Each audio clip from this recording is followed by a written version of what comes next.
Hello, hello, hello. This is CM Kozeman, and today, as you can probably hear from the muted quality of my voice, we are recording from a different location.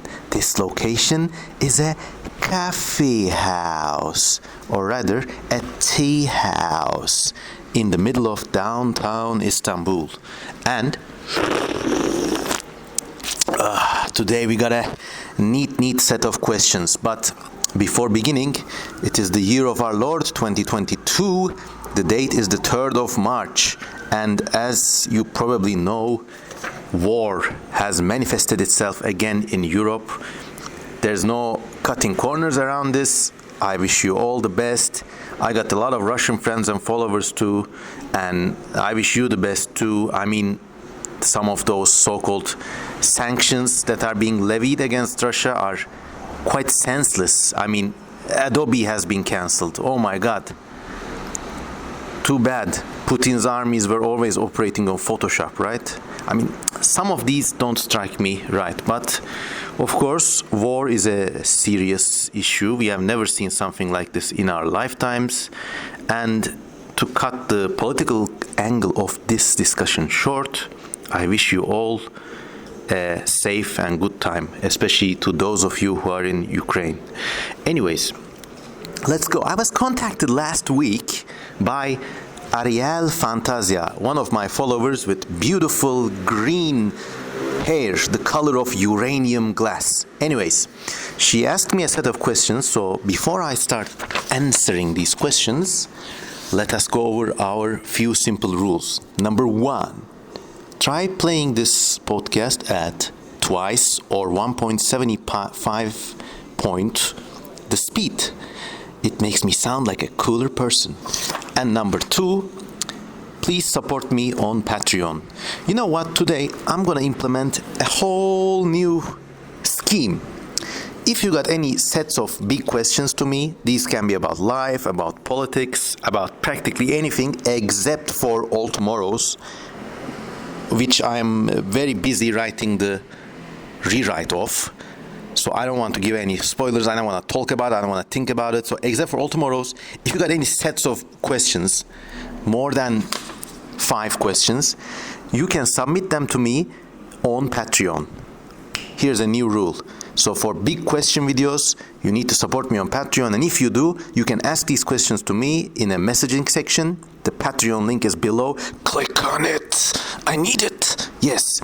And then, this way, I'll answer your questions in an upcoming video, as long as you support me on Patreon and as long as the questions are not about all tomorrows. Anyways, here we go. How does these acoustics sound? How do these acoustics sound like?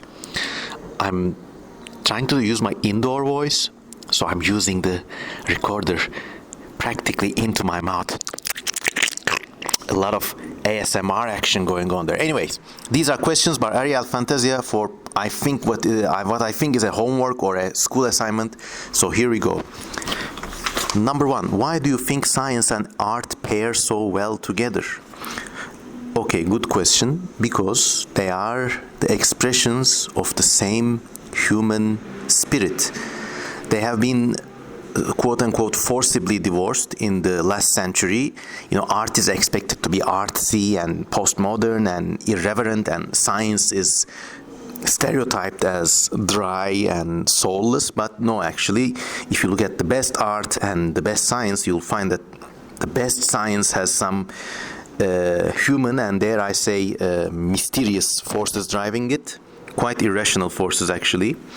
And the best art actually has a lot of scientific rigidity behind it. So in my mind, they are all one ball. Anyways, and that's why they pair so well together. Number two, how do you manage working on multiple projects and having a career with plenty of creative and non-creative elements? Was it hard to find a balance? Yes. I mean, for that, I consider myself really lucky.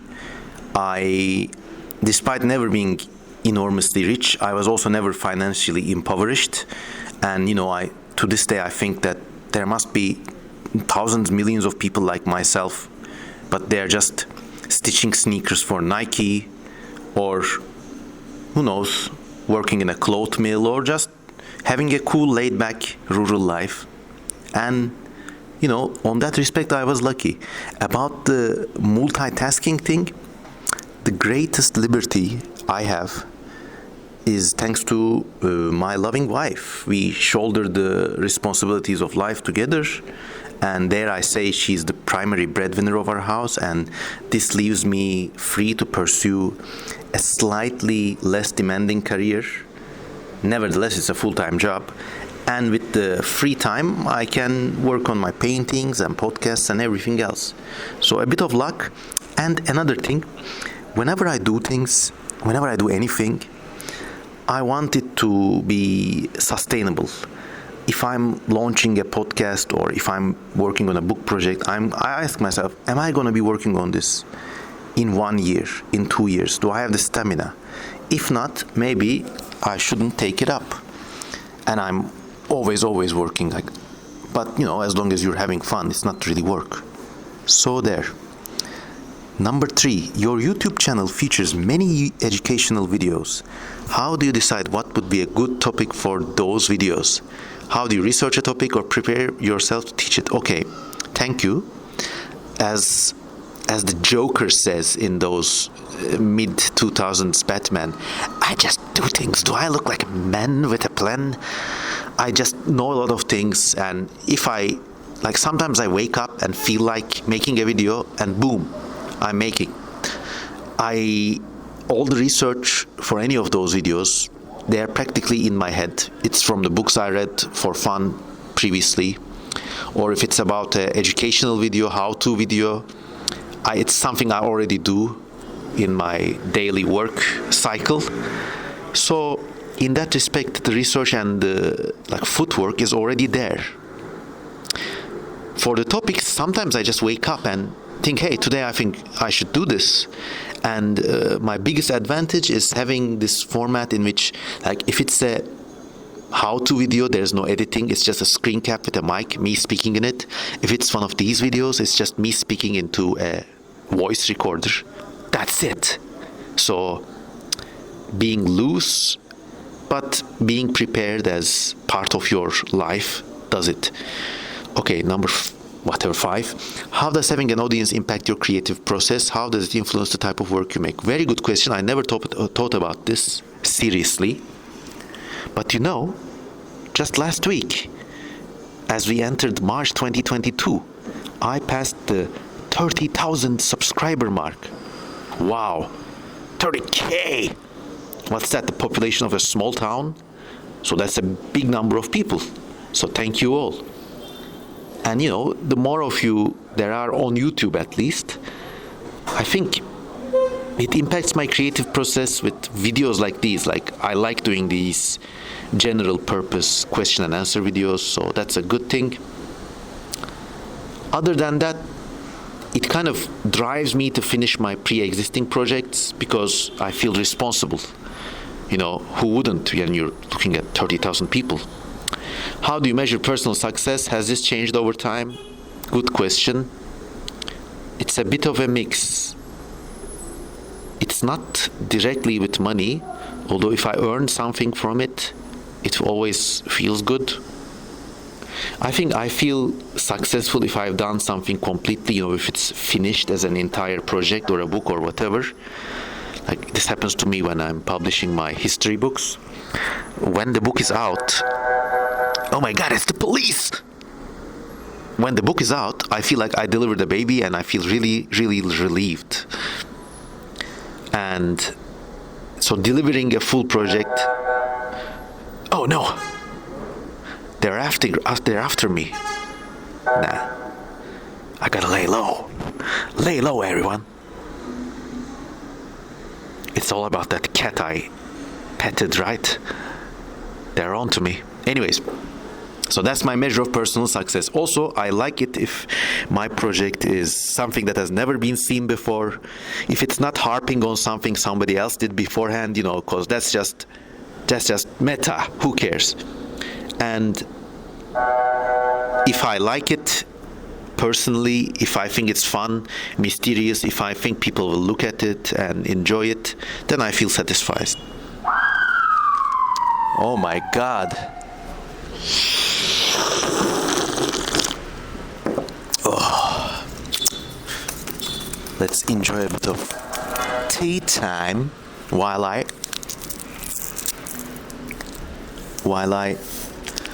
wait for the police car to pass by.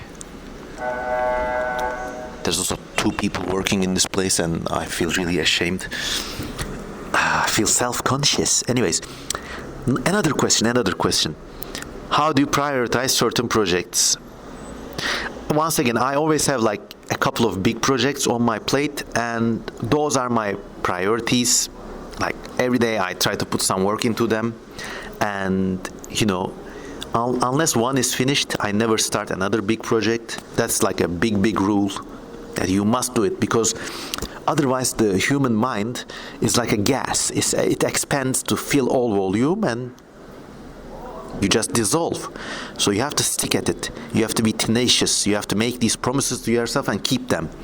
And you have to be a bit tough to yourself. And there's no way around it.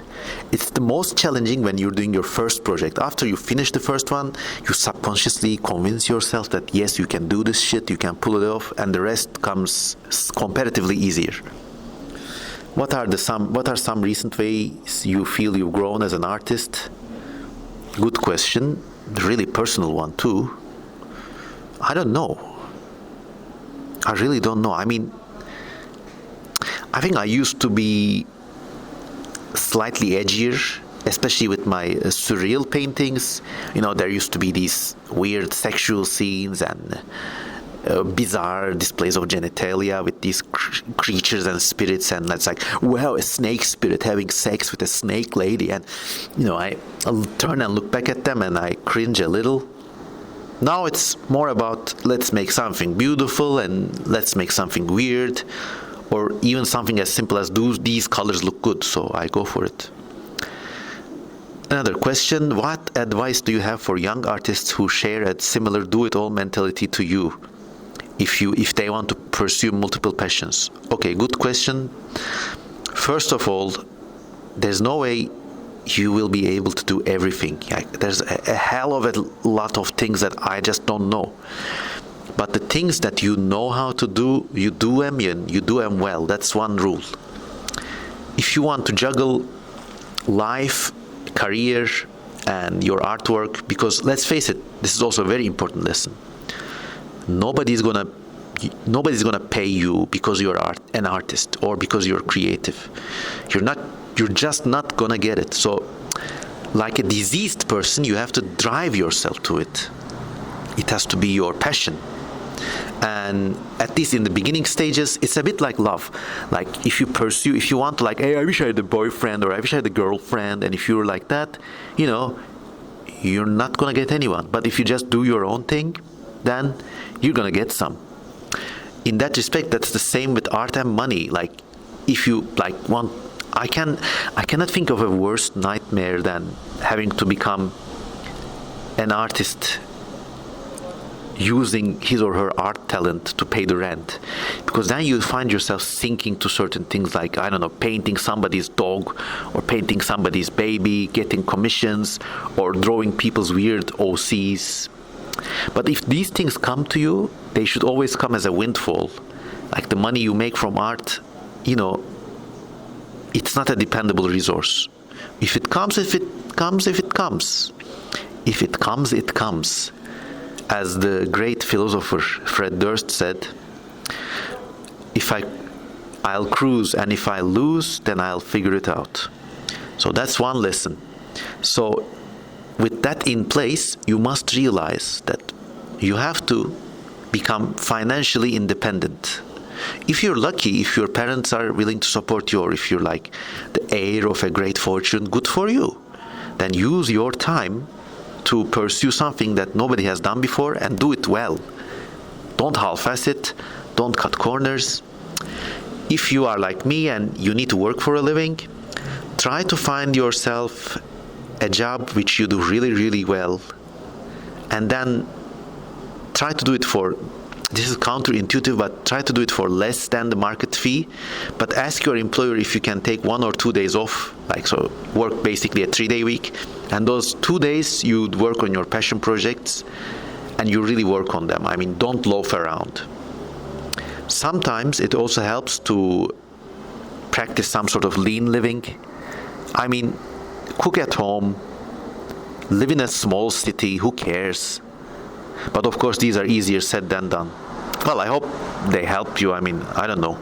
I'm figuring things out myself, so don't confuse me for an authority here. More coffee. This is nice.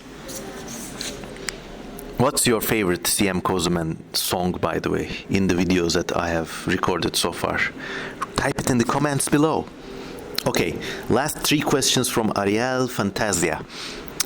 Do you feel like you run out of your ideas, or are you just struggling to create?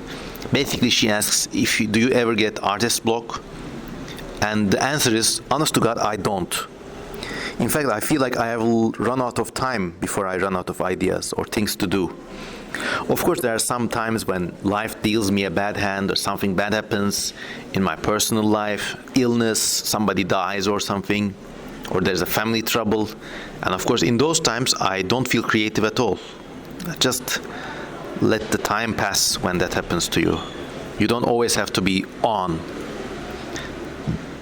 Other than that, I never feel like I have run out of ideas or things to do.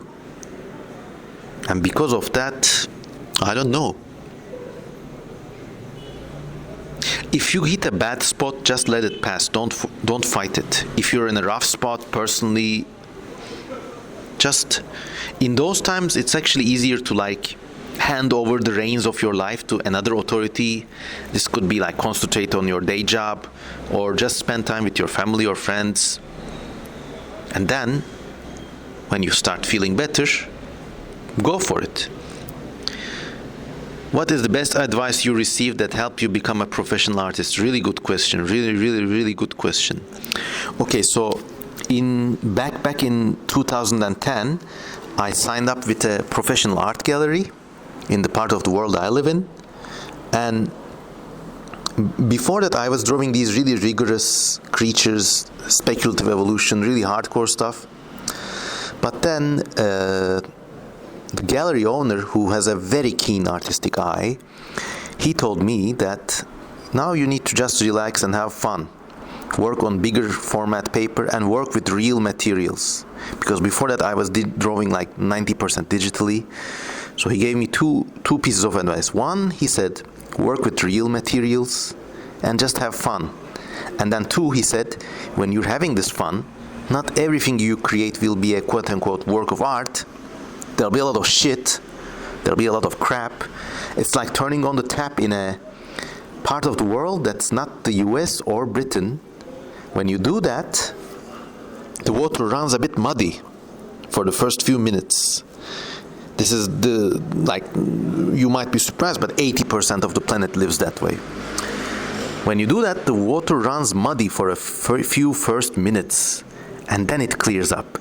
And such is your artistic output when you're having fun. But when you do that, it's very relaxing and it helps you develop. So that's a great advice I can share with you. And then Arielle Fantasia's last question. What non-creative traits of yours do you think helped you find success? Well, as I told before, a lot of that was luck. My parents also my grandparents. Remember, I don't live in a western part of the world, but when I was a baby, my grandfather was buying me, because I like dinosaurs, he was buying me these great encyclopedias that in English or French that you couldn't find anywhere else. So, and my parents, they had a very, very, how do you say, future-oriented household. Language, they placed real emphasis on us learning good English.